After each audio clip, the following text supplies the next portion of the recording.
Okay, so if we need to change a shelf configuration and move shelves up or down on a Snakky, it's really quite simple.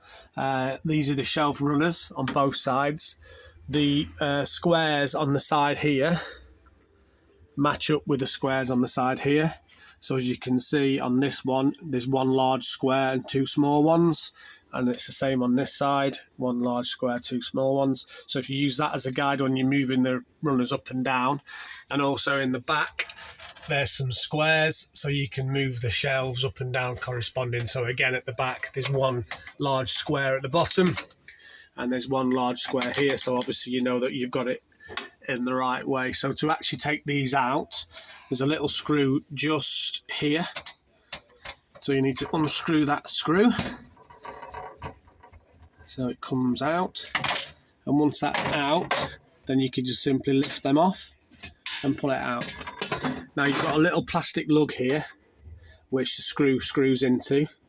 So with that one, you just need to get your fingers or a pair of pliers and try and pull it out. You can. Sometimes they can be a little bit awkward, so you might need to get some pliers on that one. Let me get my pliers. So managed to work it out a little bit with my fingers and then some pliers, and if you just wiggle it and pull it, it should easily come out like that. There we go. Right, once it's out, then you need to think about where you want to put this shelf.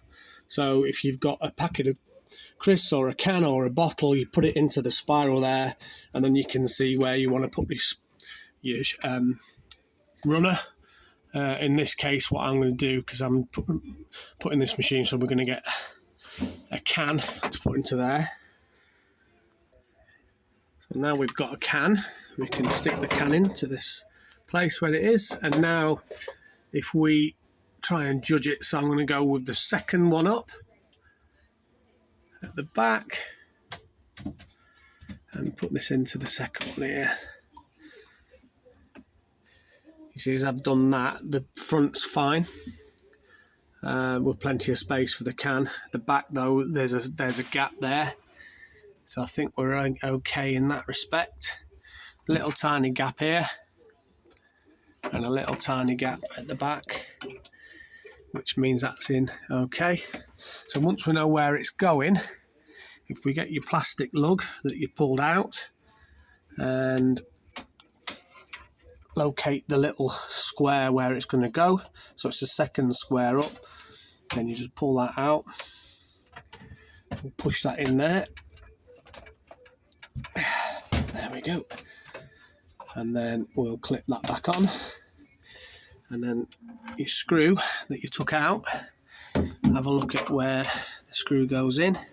So we're looking at it to go in that square plastic thing there. So let me just get my screwdriver with a screw on it, and we go to put it into the hole there. There, like that. Screw that in, and there you go.